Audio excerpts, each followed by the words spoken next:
My name is Nathaniel Sperger, again, here with the Women's Business Center of North Carolina. I'm joined by Tianna from the Women's Business Center as well. We've got Patrick Rodriguez from the SBA Regional Office in Charlotte, and we have Roberta McCullough for ICAP today. She'll be speaking.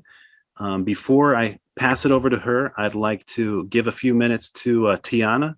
She can talk to us about the Women's Business Center, if she would, just what we do, why we're here, and how we can help you. And then I'm going to pass it over to Patrick, and he can give us a quick rundown about the SBA and what the SBA is up to, how they can participate and help you as well as a small business. Go ahead, Tianna. Thank you, Nathaniel. So everyone, welcome again. We are so glad to have each and every one of you joining us. We have over 36 people that are on our meeting right now, and that's absolutely amazing. So welcome again from the Women's Business Center.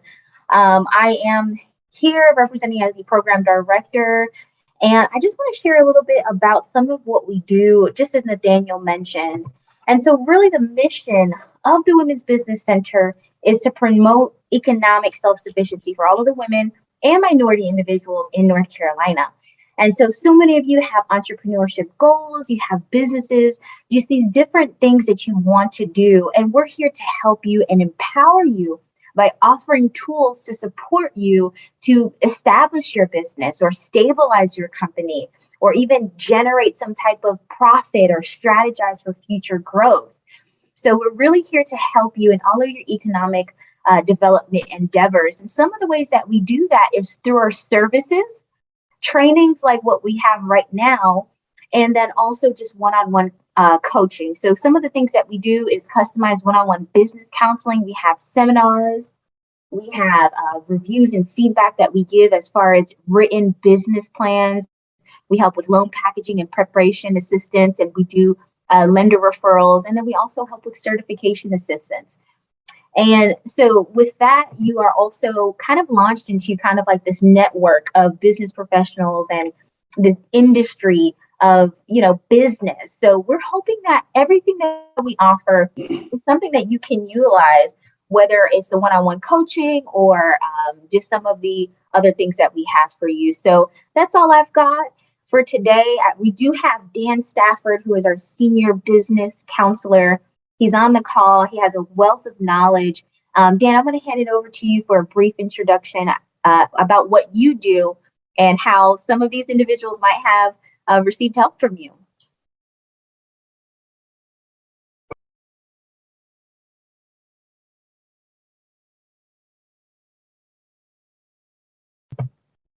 Dan, you're still on mute. I'm frozen. I think I got frozen for a second too. Yeah, that's everything Tianna said. That's what we do. I mean, we're in a position, we try to work with you on a lot of intimate one-on-one counseling services based on your style of business. Not to make it sound vague, I hope it doesn't mean, but it's kind of working with you in the aspect of what question you're trying to ask, what you want to find out, what information I need, where do I go to get this done? Have you heard about this? Where can I find out this sort of stuff? And we find the ways to sit down and fit out ways that we can help you in most directly aspects that we can, whether it be assistance with business planning assistance, financial packing assistance, marketing, understanding small business certifications, if they make any sense to you for what you're trying to do, wherever we can fall into play. And we're all at the same time, even doing all that, where we can tie in additional outside business resources that you know of and get you tied in with them too, to kind of help keep you on a business growth pattern. So I'll give it back to Nathaniel probably, who will give it to Patrick, I'm sure. Thank you, Dan. I appreciate that. And thank you, Tianna. It's good stuff. Patrick, go ahead. Yeah, I think, Tianna and Dan, they're doing a wonderful job at the Women's Business Center. I like to think of it, just to piggyback on what they've said, is, there are a lot of unknown unknowns out there for small business owners. So when they start their business and they get their LLC or start their sole prop, and then they're on their way to business ownership, and there's so many things that are out there. I don't want to call them landmines, but, I'm trying to think positively. But there's a lot of hurdles that you may not know exist. And so Dan and Tianna and Nathaniel are there trying to point them out so you don't make those early, early kind of rookie mistakes, and they're leading you on a clear path to business ownership and kind of navigating your business either in startup mode or in growth mode. And SBA is very thankful that we have those resource partners there to teach those small business owners, how to be, business owners. You may be great at your skill set, or maybe you're a great, creator or marketing genius. You could be making something with your hands, but the business side might be a little bit elusive. And so Tianna, Nathaniel, Dan are all there to kind of bring you up to speed on the business side of things and hopefully launch your business with a clean trajectory. And SBA is also a part of that. We're kind of like a platform for these resource partners to use as needed. So we have the website that has a multitude of information regarding our loan programs. We have a thing called Lender Match that helps you link directly with local lenders when you're trying to access capital. It's a closed ecosystem of just SBA lenders that are out there looking for projects to fund.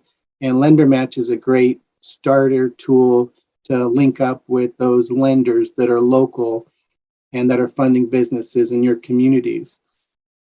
We also have a network of lenders that are outside that, meaning community advantage lenders, micro lenders. We go from loans all the way from a few, $1,000 all the way up to $5 million. So no matter where you are in your business cycle, SBA's got hundreds of lenders out there that are participating that can help you, grow your business. And finally, I'll just add that if you're thinking about selling to the federal government, state government, local school districts, any type of quasi-governmental institution, SBA has some certifications that can help you and get maybe additional, brownie points with the government. If you're a small business, if you're a minority-owned business, a women-owned business, a veteran-owned, hub-zone business, there's a lot of certifications out there that provide benefits to those small business owners when they're doing business with the government. So those certifications can help you springboard your business into government contracting. So with that, I will say thank you guys for letting me say a few words, and have fun this afternoon on the training. Thank you for that, Patrick. Well, I'm going to hand it over directly to Roberta so we get started with that, and we have enough time for questions related to what ICAP has to offer. Thank you, Patrick, again, and definitely everyone who is on here. If you haven't been on the SBA's website, you should check it out. Like he said, there are resources there beyond count. There's a lot of training and a lot of direction towards local resources like us, for example, or other organizations that can help you out in your business wherever it's at. So Roberta, thank you so much for being with us, and I'll hand it over to you. All right. Thank you so much, Nathaniel. And I am very excited to join the Women's Business Center of North Carolina with this presentation today. For those of you that do not know, I'm going to step back a little bit, and then Nathaniel, whenever you're ready to share my PowerPoint, you can. So just so you all know, the dynamic of the Women's Business Center and Institute Capital, which I am on that particular team, we are both under the larger umbrella of the National Institute of Minority and Economic Development, which is our parent company, if you will. Institute Capital, which I'll talk about today, is an affiliate of the National Institute.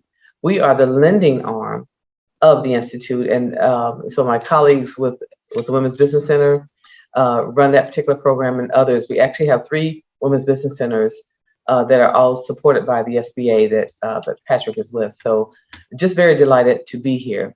But today's focus is going to be on business funding. And I'll describe a little bit about what Institute Capital is. And you may hear me say ICAP because that's our acronym for Institute Capital. But for those that are not familiar, we are what you call a community development financial institution. In the nonprofit world, there are a lot of acronyms. So you may hear the term CDFI, and that's what we are. We are certified through the U.S. Department of Treasury and partially funded by them, as well as other funding partners in our particular industry. We do have a mission in terms of what Institute Capital does. Our focus is on stimulating and encouraging community and economic development activities in low and moderate income communities to support women entrepreneurs and other diverse type businesses. Areas of focus are small business lending. We also lend to affordable housing developers for the purchase of commercial real estate, small business expansion, affordable housing development. We also fund some community facility activities across this state, and really we have a 5-state region, which I'll talk more about. But so anyone that's on this phone essentially is our client or our potential client. So if we can go to the next screen, thank you.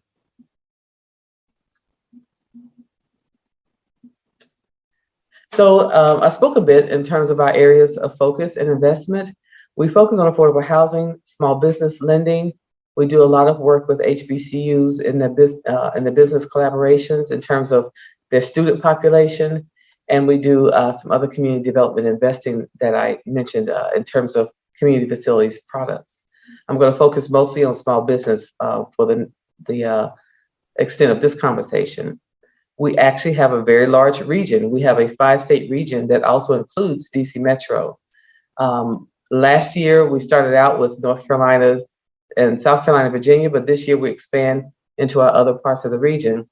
I'm not going to make the assumption that everyone on this call is in North Carolina, but if you are not, just know that we serve these other states as well. Next, please.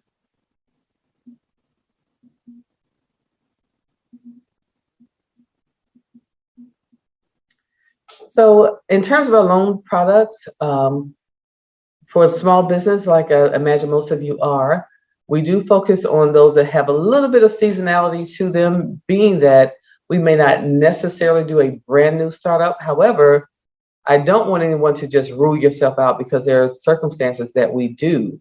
For example, if someone is purchasing an existing business, we don't necessarily think of that as a brand new startup.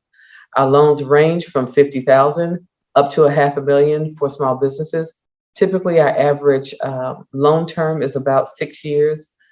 I won't go into great detail, but I'll just go over high level on affordable housing that we do up to $750,000. We support the developer themselves on that, which does pertain to those in some of your communities where we look to make sure that affordable housing is available to all.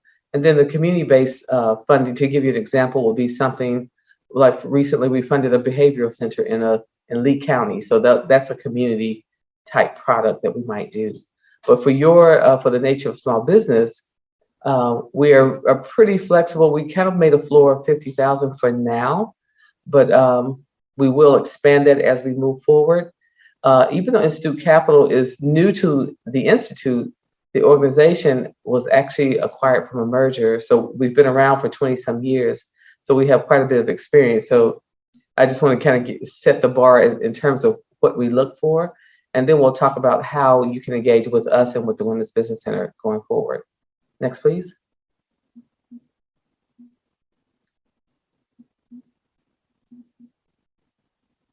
So this may be new to some of you all and a refresher for others in terms of just some of the basic things that we are considering when we are analyzing your loan request.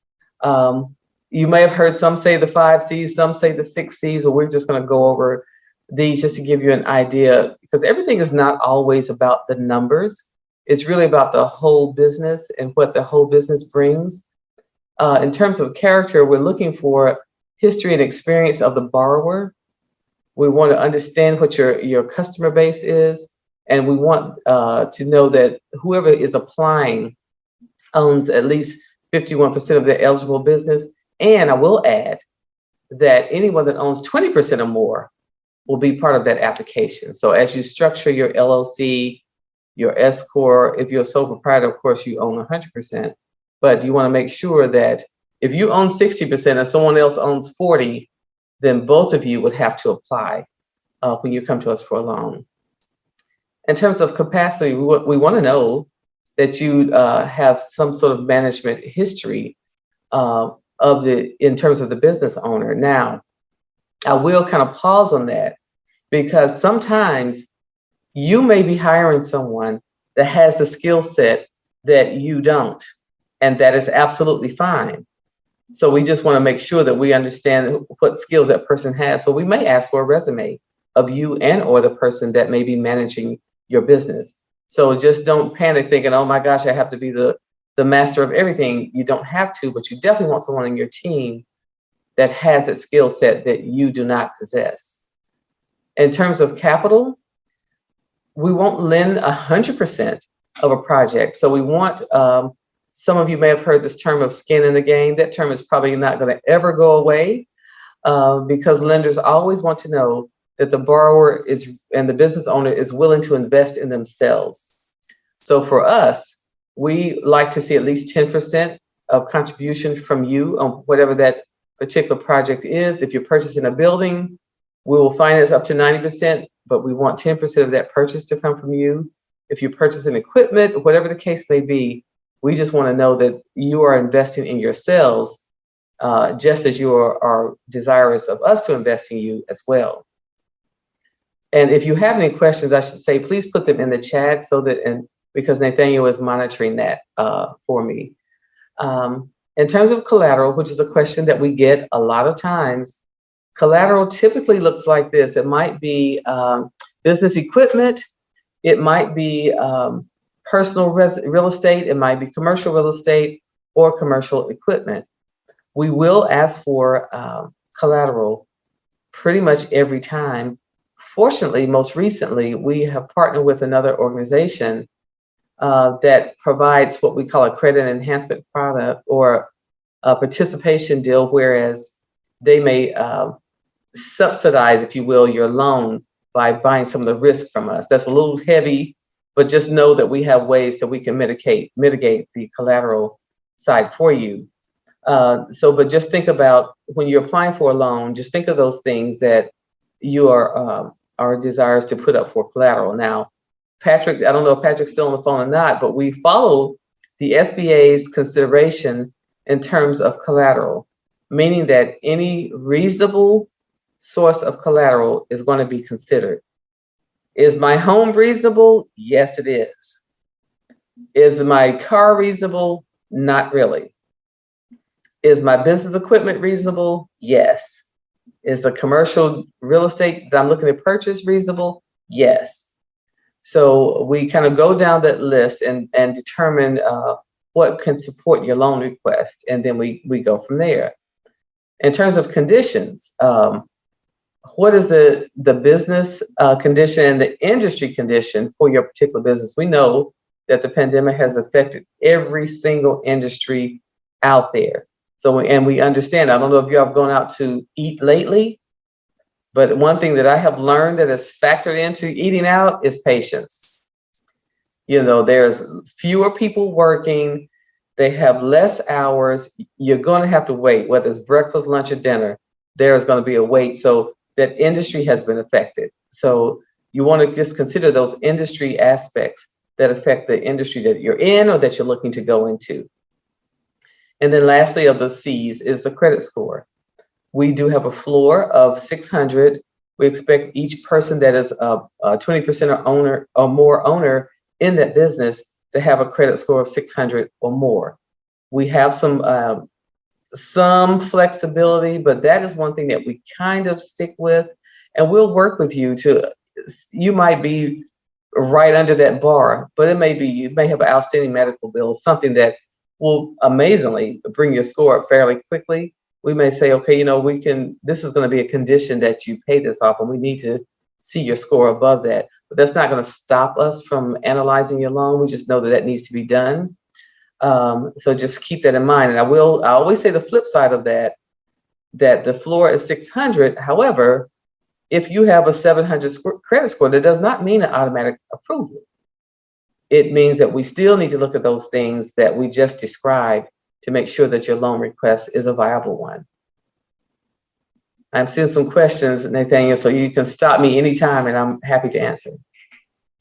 The question is just about the recording and the presentation. Are you able to provide this presentation for them to go over later? Certainly. Okay.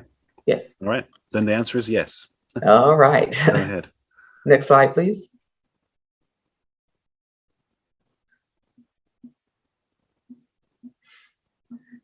So again, I'll talk a little bit more, and we're going to go over some of these documents, but these are just general things that we do look for.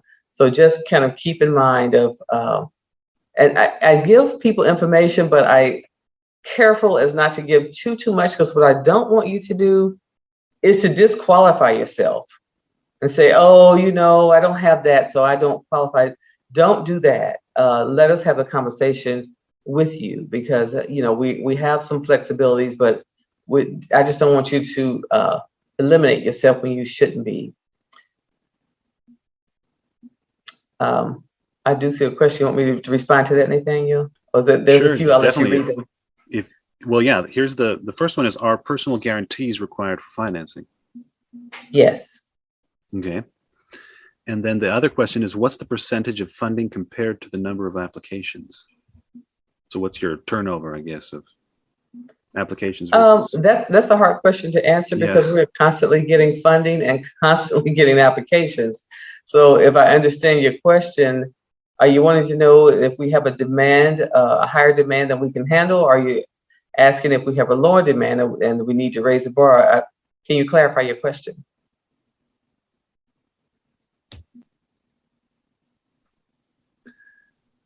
I was waiting to see if they had a clarifying response. But if so, I will address it. So I'll let it's Corey, if you can clarify that question, put it in the chat again, we'll get to it. There's another one, and it says, what if you buy an existing business and want the loan to make repayment to the owner? So if you're purchasing an existing business, and so the loan that you get would be to acquire that business. So let's kind of get into the details a little bit. So if you're purchasing a business for $100,000, and you're like, okay, I need to be able to pay this person that's selling the business, and I may need some working capital. So you may ask for $120,000 for $20,000 working capital, $100,000 to acquire the business. Well, we're going to send the payoff of that business to the person that's selling the business, so they will be taken care of, and you would get the difference. So we want to make sure that the business transaction is fully, the needs and the terms are fully met. So, and you wouldn't need money to pay them back over time, because they would get paid at closing, if that makes sense. Okay. Okay. There is a sort of a clarification that's from somebody else, and it's saying, how many applications for funding did you receive in 2021, and how many did you fund in 2021? So I guess a little bit of the numbers of applications versus what is accepted, maybe. I don't have the number of applications that we actually received. So we, just going back a bit we merged, Institute Capital merged with the Institute in June of 2020. It was another nonprofit that had what was the former name Initiative Capital. So when we merged in June of 2020, we spent time to get all the backroom operations together, did what we need to do, and we relaunched our lending last year in April of 2021. Our first loan was closed at the end of May. Between May and December, we deployed nearly $5 million in loans to affordable housing developers and to small businesses. So during that time frame, a couple of them were affordable housing developers, so they had larger loans. A couple of them had $750,000 loans. So we probably did about a dozen loans last year. This year, We're on track to double the deployment, meaning that we are lending our goal and the floor is 10 million. So we have a lot of capacity and a lot of room to fund a lot of businesses. This is our first full year post-merger, but recall that what is now called Institute Capital has been around for 20 some years. So there's a lot of work that has been done prior to now. We have deployed over $1 billion in community development work over these years. So we are definitely poised to consider your business and those that are affordable housing developers as well. So I hope that answered your question. If you want to just take the last, just the clarification, I think I understand what he's getting at now. It says, what is the likelihood that a business owner who meets the criteria would get funded? It seems like even if you meet criteria, there's still no guarantee. So I think No, that's not true. If you meet our criteria and then we fund you, there would be no reason for us not to. And I think I saw another question. We fund housing developers as well as small businesses. So no, last year our loans were to both. So I hope that clarified that. I think I saw another follow-up question. Yeah. This is why I get I'm careful not to give too many details because things are received differently. Like, oh my gosh, they just give all this money to developers. No, that is not by any stretch of the imagination the case. I mean, our focus is on diverse businesses, women-owned businesses, and that's what we want to do. Thank you. So let's go into a few of the documentations that we would need. Of course, we want to get, valid governmental ID. If you are a business owner that you run your business and you work, we may get pay stubs from you if, in fact, we need to ensure that you can pay the loan back with the business that you're starting. So your business may not have enough cash flow. So we may want to make sure that the household income can support it. So that's why where a pay stub may come into play. We do want a business bank statement. We want to make sure that your business is set up properly with a business bank account, because we don't deploy into personal accounts. So that it's very important that you have a business bank account set up. Of course, tax returns are those things that we obtain. We will get projections, meaning that we want to know what you anticipate on making over the next year or two. That's very important for you to think through, okay, how is this loan going to make money for me? Am I just burdening my business with more debt, or do I intend to make more money? So that's very important that you consider that. We don't ever want to give a loan to a business that's going to get you in worse shape than you were before. We want the funding to go to something that's going to be productive and that you can generate additional revenue. That's the whole point from the loan. We may or may not get a balance sheet if it applies to you. If you are an existing business, we're going to get a year-to-date profit and loss statement, meaning that if it's June, we want to know what you did from January to June of that particular year. That's what a year-to-date profit and loss statement would look like. And then other things that we would get. If you are leasing a location, we want to see that lease agreement. We want you to have business insurance, things of that nature. That last statement, I'm probably going to remove that going forward because it's about to be obsolete. A merchant processing statement. Well, if you're accepting an electronic payment, you're probably using a Square or something like that. So that may or may not apply, but there are still some companies that still use that. So whatever applies to your business in terms of verifying the revenue that you receive, all of this may not apply to you. Some may not. There are certain things that we have to have, such as the tax returns and things of that nature. But there's some things that may or may not apply to your particular business.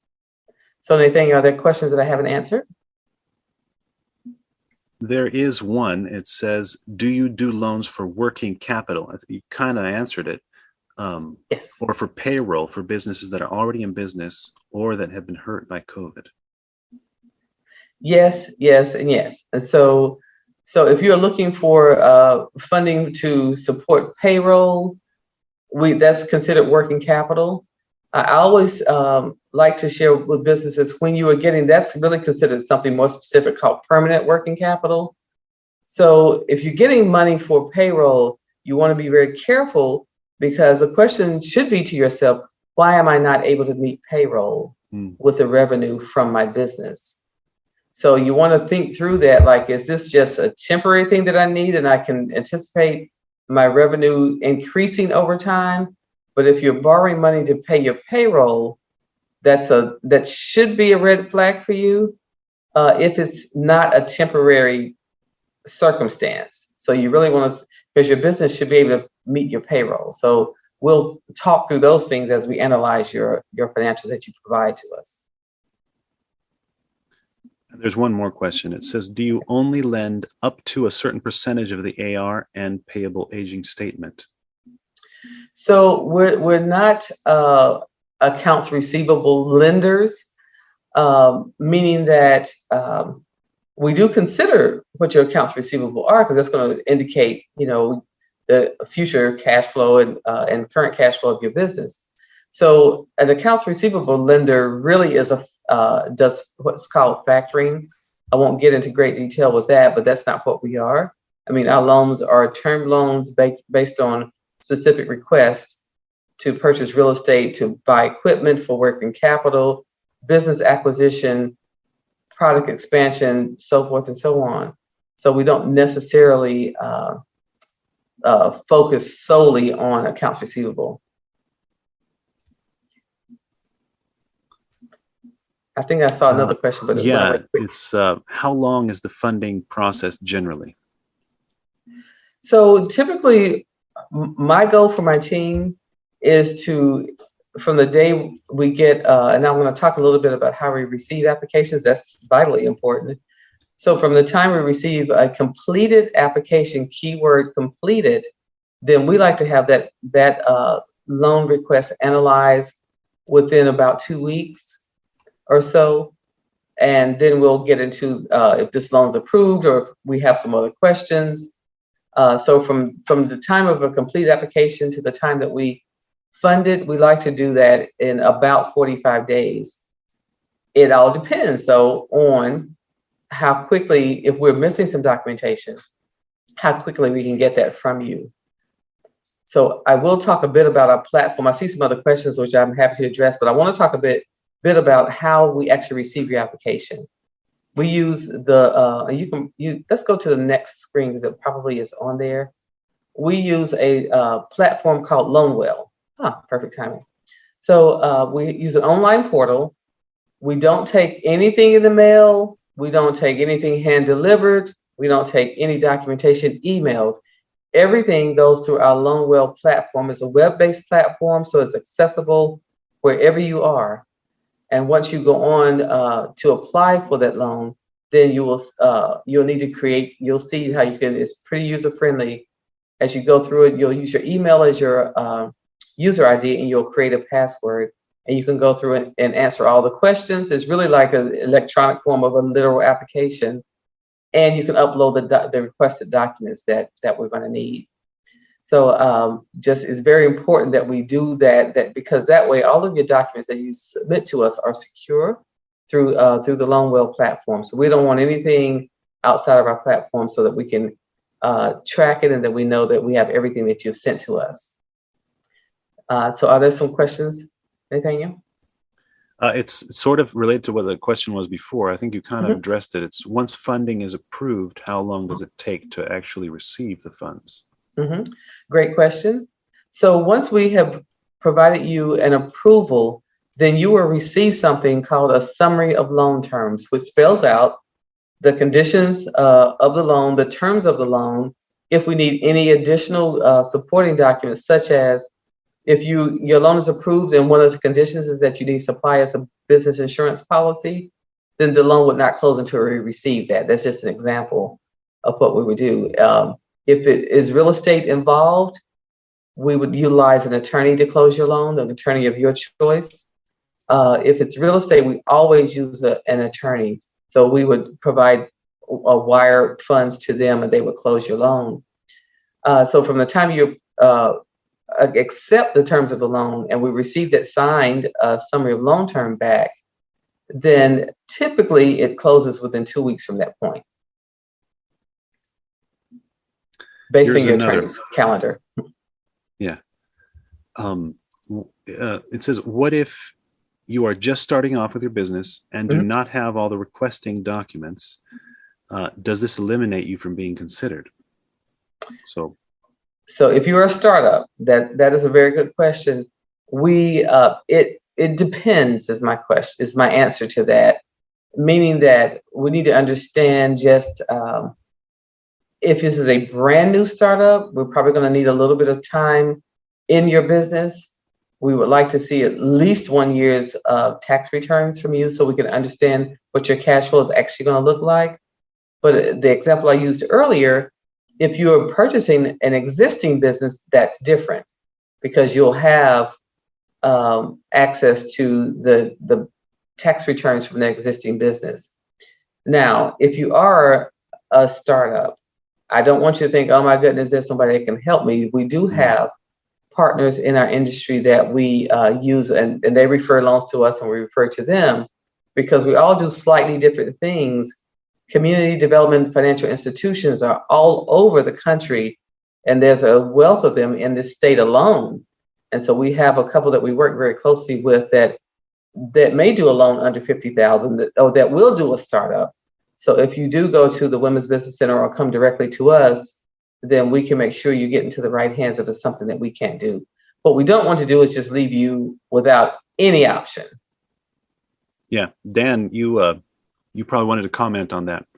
Go ahead. Yeah, making sure this mute button was working properly here. Oh yeah, I think just one quick little thing, which I think Roberta won't mind me, will agree with them, won't mind saying this, is that when you're pursuing financing, you're developing your project, you're developing your plan, your proposal. Always, I'm being a little simplified, I know that, but do remember the lenders are wanting to look at two primary items. They want to make sure that you can pay back the money they're going to possibly lend you. That's pretty secure and comfortable with that.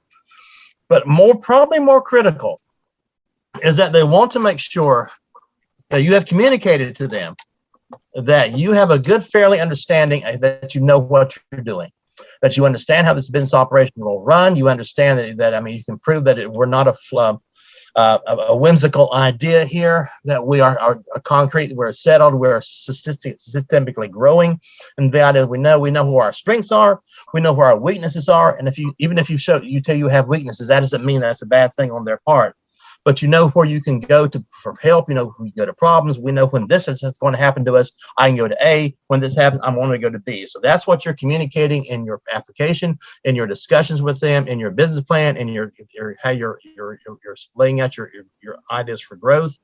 Always remember that's.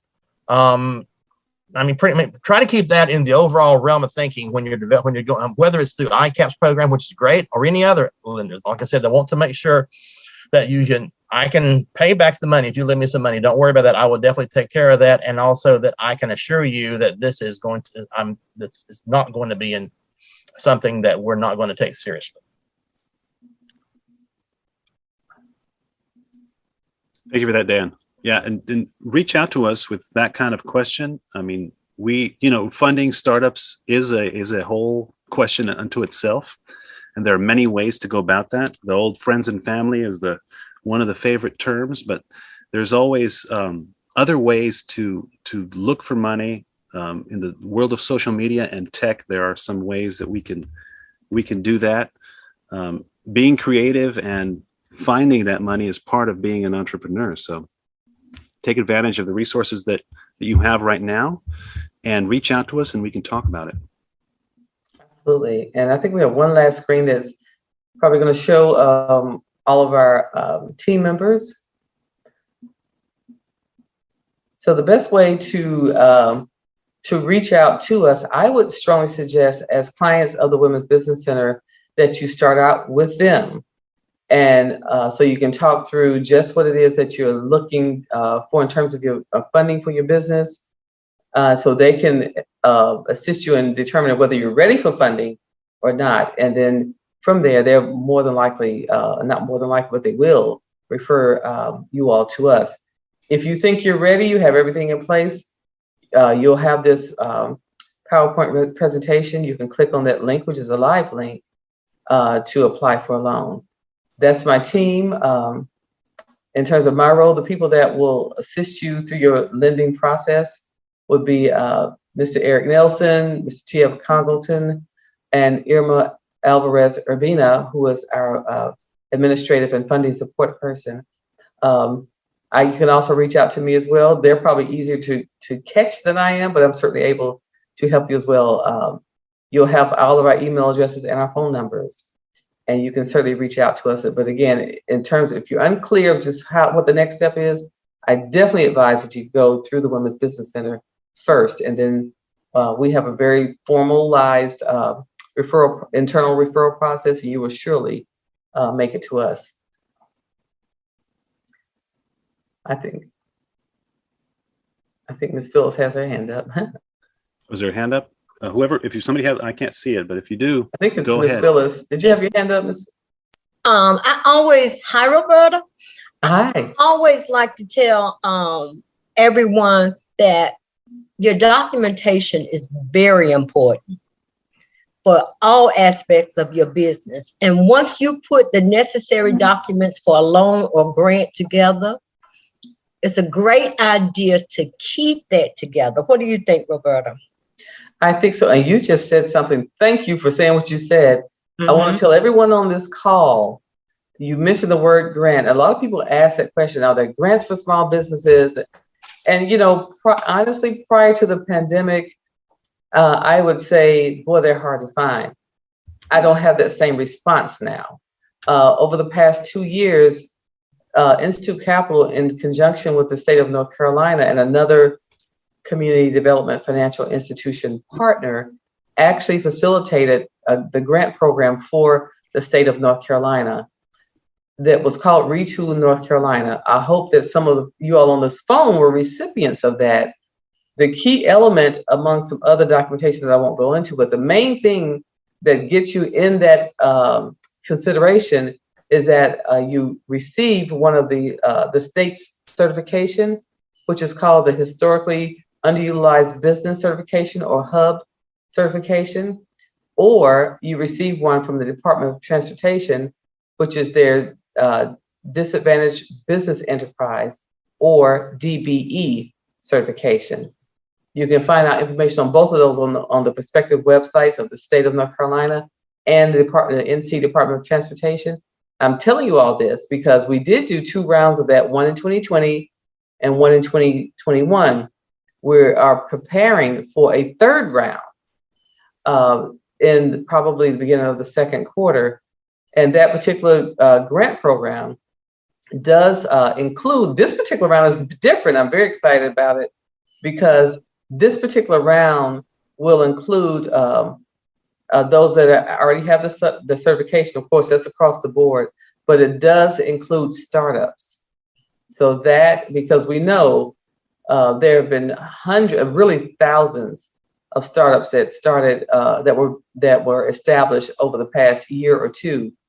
Our Secretary Marshall, who's the Secretary of State, indicated that last year alone, 178,000 new startups were established in this state. That's a lot of new business. And I imagine that some of you on this call right now, so you want to make sure you get your HUB certification from the state of North Carolina, or if it applies to you, your DBE certification from the North Carolina Department of Transportation. Thank you for saying that word, Ms. Phillips, because it is very, very important, and I'm excited about it, you can tell. So just keep your eyes and ears open for that. We'll blast it out on all our social media platforms, as well as the state of North Carolina will do heavy marketing as well. Excuse me. So other questions? If you have more questions, go ahead and get them out. You can unmute now and ask the question if you want to as well. I'm just going to throw out, I've put in the chat, but keep an eye for those grants and for what Roberta is talking about. If you subscribe to the mailing lists or you get on their website often, for the Secretary of State, for the Department of Revenue, the Department of Defense, Transportation. I put DOD there. It's DOT. The Department of Transportation and the Department of Administration, which is the link that Dan just added for the hub certification. All those places are places where they'll advertise this kind of assistance or grant, like NC Retool or the recent grant from the Department of Revenue. But get yourself on those lists and just be ready, because when those come around, they go pretty fast. Being a part of a place like the Women's Business Center as well is another way, because if you're in a process with us, we'll send this information out to you via mass email, or we'll identify you as a business that can take advantage of it, and we'll send you something directly. So that networking aspect, that developing relationships with organizations like ours, with ICAP, or with other SBA funded organizations or organizations that are doing similar things, is a way to get access to this kind of grant or just government assistance in general. Go ahead, Dan. I did see one question, Nathaniel, in the chat that I do want to address. The getting certified? Is that... Yes, for a startup. Yeah. Yes, you can absolutely be certified as a startup. Mhm. So, and I would suggest that you begin right now. Yeah. Working on getting those certifications in place if you have not already. Great idea. Because it's not an overnight thing. It can tend to take 30 to 60 days. So you want to go ahead and get started on it now. But again, thank you. Yes, absolutely. So that's all that I have. Nathaniel, if you want to share with everyone the PowerPoint with everyone, you feel free to do that. We're perfectly fine, because I know it was a lot of information and we want to make sure that you have the content that you need. But if you, the main takeaway I want you to take from today is, number one, well, there's a couple. Number one is, please do not eliminate yourself.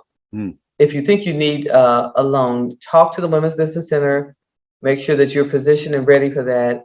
Don't eliminate yourself without talking to someone, because you could be you could be closing out an opportunity that you might need. And then also feel free, if you think you're ready, to apply directly to Institute Capital through the link that you're going to have. And then lastly, work on those certifications, because as long as you provide everything that we will need, and you'll get, we'll send that out again as time gets a little bit closer to be considered for a grant. Make sure you have that. But I can tell you that if you don't have that certification in play, one of those certifications, you will not get it. There's just no way around that. And there are other things, but that's the one thing that will eliminate you if you don't have those certifications. So we look forward to serving you with a loan if you're ready, or a grant if you're qualified. But we do thank my colleagues at the Women's Business Center of North Carolina for this opportunity. Roberta, can you remind us just the states that you all work with? Absolutely. North Carolina. We lend in both Carolinas, in Virginia, West Virginia, Kentucky, and DC Metro. Great. Thank you so much. And if you need help, I mean, it doesn't matter where you're coming from, reach out to us and we'll direct you towards someone that can help you, if that is the case. So yeah, if you're not in that area, we can still help you out. We can still give you some guidance or direct you toward the right place. So yeah. Thank you, Roberta. It was great stuff, great information. Lots of people are saying thank you here in the chat. We were happy to have you as well. And we look forward to the people that have been on this call to come and talk to us or reach out. That's what we're here for, to provide information, to guide you in the right direction, to refer you to a place like ICAP if that's what you need. Keep in contact with us. All our information is in the chat, even though it's gotten buried. Don't worry, because I will send everyone an email with the this presentation, the recording, and I'll add some of the resources that we've talked about as well as links, so you can go and do some more research and connect with the right people. I saw a question that got buried there. Let me just see if I can find it.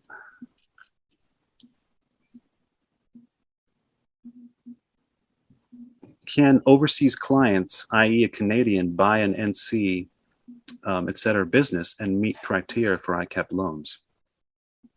That's an interesting Our one. lending, our businesses have to be based in the United States.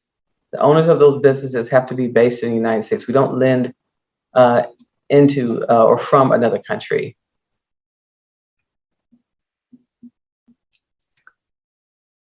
Right. All right. Well, thank you all again for your time and Thank you. attention. Thanks, Roberta. Definitely. Thank Take you. care, We look Roberta. forward to hearing from you. Thank you so much. You're welcome. Bye-bye. Well, that will close us out. Thank you all for being with us. We will be in contact. Have a great rest of your day.